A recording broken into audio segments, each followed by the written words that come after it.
Ano po ba yung sinasabi nyo kanina? Yung ano po, yung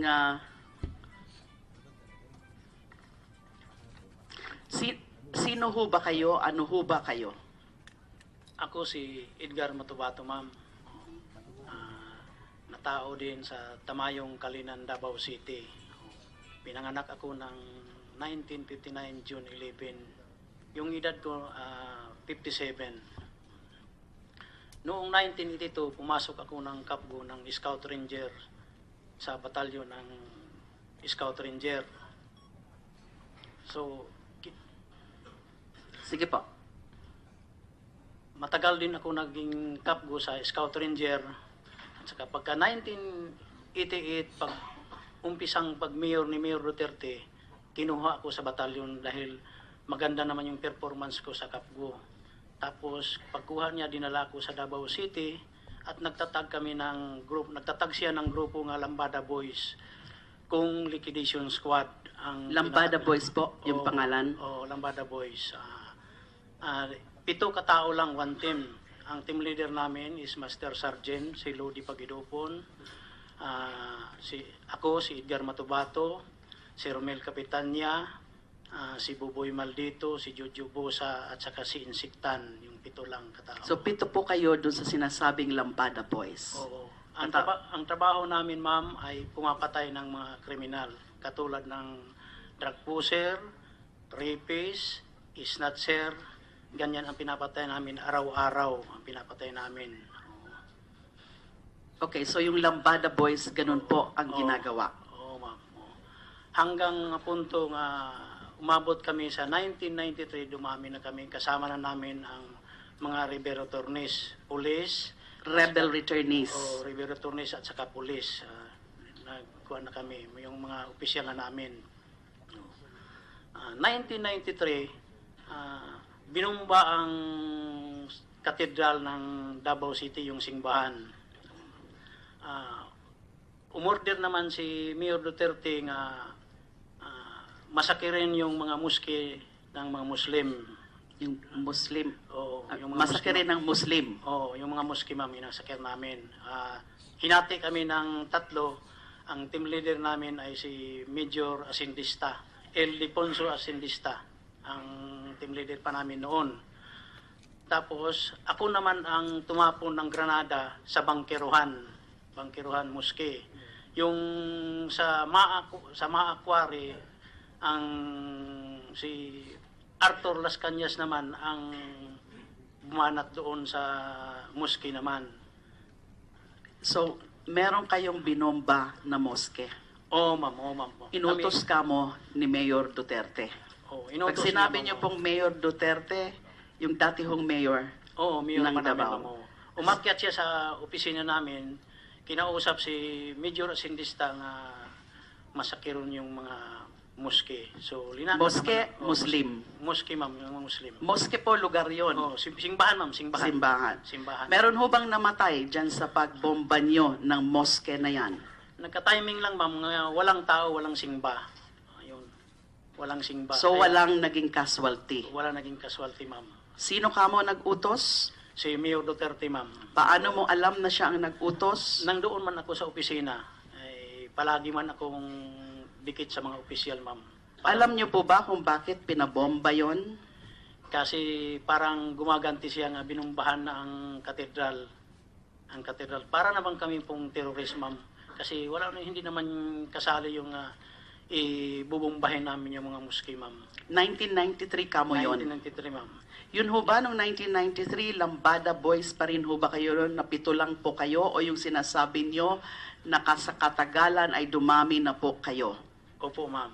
1993, dumami 93, na po kayo. dumami po kami, ma'am.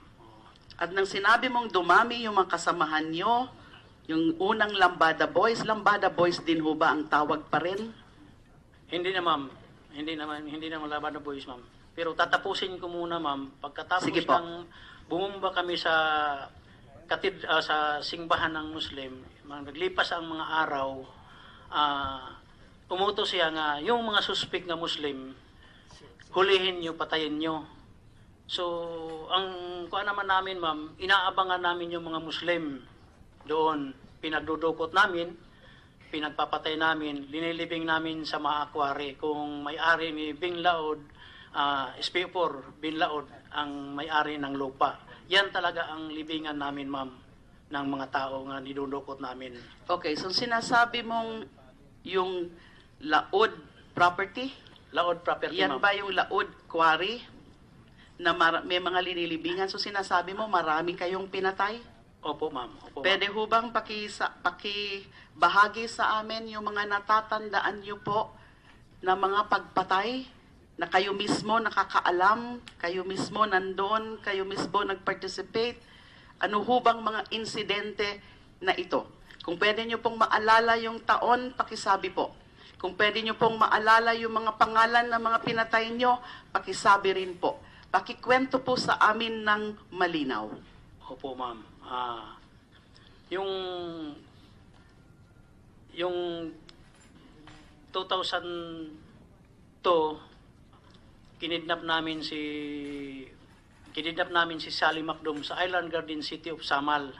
Sally Macdum, Sally Macdum, ma'am, 2002. Muslim ho ba yan? International foreigner si Sally Macdum, ma'am. Pinaghalaan nga terrorist. Pinaghinalaan na terrorist. Oo, Okay. So oo. ano po nangyari? Dinala namin, nandito man si Sir De La Rosa, paok chief pa siya sa Davao. Dinala namin doon sa aming opisina kasi nakaka-attach man kami sa paok noon. Dinala namin si Sally Macdom, si Arthur Las Cañas. Sino po si Arthur Las Cañas? SPO4, ma'am, police, ma'am. Si Arthur Sino Las po yan? Kasama ho ba yan ng Lambada Boys? Kasama ng... Siya ang aming team leader na whole team leader ngayon, ma'am, sa DDS kung Davao Death Squad, si Arthur Las Cañas, ma'am. So, ang sinasabi mo, nag-umpisa kayo as Lambada Boys, Opo, tapos ma'am. naging Davao Death Squad kayo. Opo, ma'am. Opo. DDS. Oo, ma'am. At yung pinaka-team leader nyo, si Arthur Las Cañas, ma'am. Arthur Las Cañas. So, paki-continue po yung kwento nyo tungkol kay Macdum. So, dinala namin, ma'am. Tapos, pinatay namin, sinapsap namin doon sa mga aquari, linibing namin sa mga aquari. Saan nyo po siya kinuha? Sa Island Garden City of Samal, sa itaas ng palengke, ma'am. Doon namin hinuli, doon namin dinukot, ma'am. Tapos dinala namin ng opisina ng PAOK, ma'am. Doon. Ilan kayong dumukot sa kanya sa Island City of Samal? 6 kami, ma'am. Si dating ngayon, Colonel Capote, si Arthur Las Cañas, si Bobong Aquino, si Bimbinido Porog, Purog. Porog, ma'am. Porog. At saka si Ubalis, SPO2 Ubalis, ma'am. Dinala ninyo sa opisina ng PAOK TF. Opo, ma'am. Opo, At ma'am. sino po yung pinuno ng PAOK TF noon? Si Sir De La Rosa po, ma'am, sa PAOK po. Kilala niyo ho ba si Kilala ko si Sir. Si- Kilala ko si De Sir. La Rosa? Oo. Dinala niyo ho doon? Dinala namin doon. ma'am. Tapos? Oo. Tapos, ang nag-usap sila ni Arthur na ibiyahe na. So, dinala na namin sa Maakwari doon na pinatay si Sally Macdom. Paano niyo po pinatay si Salik Macdum? Binigti muna, ma'am. Pagkatapos, pinutol-putol ang katawan, iniwahiwa, ma'am, namin doon. Pinutol-putol ang katawan? Oo, ma'am. Oo, ma'am. At saan niyo dinala? Sa Maakwari po. Maakwari, ma'am. Yung Maakwari, ang may-ari noon, sino po? Si Bin Laod, ma'am. SPO4 Bin Laod. Binido Laod, ma'am. So doon niyo dinadala Doon namin yung mga dinadala. ibang pinapatay ninyo. Oo, ma'am. Opo, ma'am. At sinachap-chap ka mo? Oo, ma'am. Oo. Kaya Bakit kailangan i-chap-chap? hindi man pumapayag ang opisyal, mga ordinaryo lang ang pagkamatay ng tao. Kasi parang mga sadista naman, ma'am. Parang mga sadista, kailangan nga putol-putulin yung katawan. Kinukuhaan muna ng damit, tapos sinusunog, katapos sinatsap-sap na. Ganon ho ba ginawa kay Salik Macdum o nagdi-describe lang kayo nung parang, yun ang parang pinaka-general na ginagawa nyo? Kasi sabi nyo nga, ang dami yung mga pinapatay. Opo, ma'am. Oo. Ano po, yung sagot na opo nyo, yung ganon ho ba yung ginawa nyo kay Sally Macdum? Oo, opo, ma'am. Oo. Okay. So ano pa po? Bukod po dito sa Macdum, ano pa ho yung mga naaalala nyo? Sino pa ho yung mga naalala nyo na pinatay? Yung ng Davao Death Squad. Ito ho ba ang kwento nyo? Ito yung mga pinapatay o pinatay ng Davao Death Squad na nagsimula as Lambada Lambada Boys. Opo.